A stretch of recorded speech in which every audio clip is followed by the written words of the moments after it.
dari pengaplikasiannya berat memang. Iya betul. Makanya disebut di situ orang beruntung. Tidak semuanya bisa melaksanakan itu. Yang mau saya tanyakan, kiat-kiatnya apa seseorang bisa melaksanakan daripada melaksanakan. Yang kedua, terkait dengan zina. Zina ini pengertiannya ada beberapa pendapat bahwasanya disebut zina ini orang yang sudah menikah dengan orang yang belum menikah, atau orang yang belum menikah dengan orang yang belum menikah, begitu. Orang-orang yang belum menikah sama sekali dengan orang yang belum menikah, atau salah satu daripada dua itu sudah menikah. Nah, yang ketiga itu apa hukumannya, ditanya hukumannya? Bukan pengertian zina. Oh. Di zina ya. Nah itu dilakukan dua orang yang belum menikah, atau salah satu sudah menikah atau dua sudah menikah. Nah yang ketiga mengenai zakat tadi. Kita tahu sendiri dalam usaha ini ada modal tetap dan modal tidak tetap. Artinya modal tetap ini apakah itu diberlakukan terus setiap tahunnya begitu? Zakat apa ini, perdagangan? Zakat perdagangan bisa provisi bisa. Artinya dalam provisi artinya beda zakat perdagangan sama zakat uang Pak ya? Seperti zakat uang kalau teknisnya seperti saya ini klinik. Ya. Nah ini kan ada bangunan juga. Apakah dihitung setiap tahun gitu? Nah, apakah satu kali saya dihitung? Modal tetap. Iya. Begitu Mas Batu. Iya. Terima kasih. Assalamualaikum warahmatullahi wabarakatuh. Nggak aku catat yang pertama tadi apa? Kiat-kiat ya. Kiat-kiatnya ini begini Pak. Satu aja sebenarnya kalau dari saya. Kalau dalam bahasa tazkiyah atau tasawuf itu di dua. Kalau tazkiyah kan bahasanya teman-teman di Salafi. Kalau bahasanya tazkiyah, teman-teman di luarnya bahasanya tasawuf. Ada semua itu.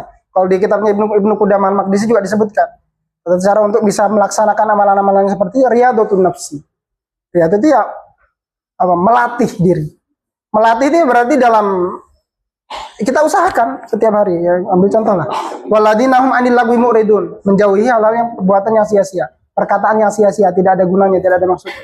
Ini harus butuh latihan, karena latihan itu seringkali kita jatuh. Tidak masalah, namanya latihan. Lagi nongkrong sama teman, saya punya ustadz itu. Dulu di pondok. Beliau ini betul-betul mengamalkan ini, saya lihat. Waladinahum anil lagwi mu'ridun. Kalau sudah nongkrong itu sama teman, duduk bareng, bincang. Kalau sudah arahan ngobrolnya ngalor ngidul, sana kemari, sudah hampir menyentuh ranah yang kalau tadi seperti yang saya contoh kemarin, bicara bengkel, akhirnya ngomongin pembengkelnya, langsung pindah dia Pak. Maaf saya ada hajat, pergi dia. Ini cara riyadhatun nafsi, cara untuk melatih diri. Waladinahum fi sholatin khosyi'un, orang yang khusyuk dalam sholatnya, itu perlu latihan juga. Makanya kalau Ibnu Qayyim Al-Jauziyah mengategorikan orang khusyuk itu ya dua. Kalau dia khusyuk sepenuhnya dia dapat pahala penuh. Kalau tidak, kalau dia berusaha khusyuk namun di beberapa waktu beberapa tempat dia tidak khusyuk, maka dapat dua pahala. Pahala khusyuknya dan pahala dia berusaha khusyuk. Ini pahala dia riyadhah, pahala melatih dirinya untuk khusyuk. Jadi perlu latihan. Kemudian yang kedua apa tadi? Zina. Zina itu berhubungan. Ya, kalau sudah masuk kategori zina akbar Pak ya, zina yang sampai kena had tadi itu, ya berarti sampai kemaluan laki-laki dan kemaluan perempuan itu bertemu. Nggak ada kategorinya, bukan antara menikah dan belum menikah. Selama dia berhubungan dengan yang tidak halal bagi dirinya, itu sudah termasuk zina. Kan tadi dua itu, illa ala azwajihim, kepada istrinya, au ma malakat aymanuhum, atau kepada budaknya. Ini dua saja yang halal. Famani betagawaro azalika faulaika muladun. Yang mencari dari selain daripada dua ini, itu melampaui batas, itu yang dikategorikan zina tadi. Nah, kemudian yang terakhir tadi zakat. Kalau klinik itu bukan masuk zakat perdagangan Pak, masuknya zakat penghasilan. Kalau kita setuju zakat profesi berarti kita kalkulasi per bulan itu dapatnya berapa? Misalkan sebulan dapatnya kalau 10 juta bahkan sekarang belum masuk ya Pak ya. 10 juta itu belum masuk nisab loh. Anggaplah dapat 20 juta lah. Kalau 20 sudah sampai itu. Anggaplah dapat 20 juta. Dikeluarkan dulu apa?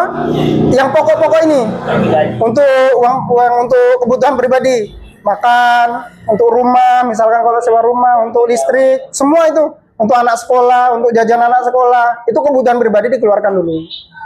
Baru sisanya itu dihitung, sisa berapa? Oh masih ada 20 juta. Ini zakat profesi ini. Kalau setuju zakat profesi ya, dikeluarkan setiap kali. Oh 20 juta berarti 2,5%-nya berapa? 500.000. Dikit Pak ya, 20 juta, keluarnya cuma 500.000. Dikasih ke siapa? Kalau kita percaya sama Basnas, enggak apa-apa ke Basnas. Kalau enggak percaya sama Basnas, ya kita kasihkan ke fakir miskin. Kita sendiri yang bayar, enggak apa-apa. Iya. Kalau dari nisab sih belum. Kalau tidak sampai nisabnya, kami di warga itu basis itu kalau datang dari kita bayarannya. ya kalau belum sampai nisab berarti bukan zakat, itu sedekah Pak. Sedekah saja itu memang. Tidak saja. Ya. Datang. Kita tunaikan saja. Iya. Biasa.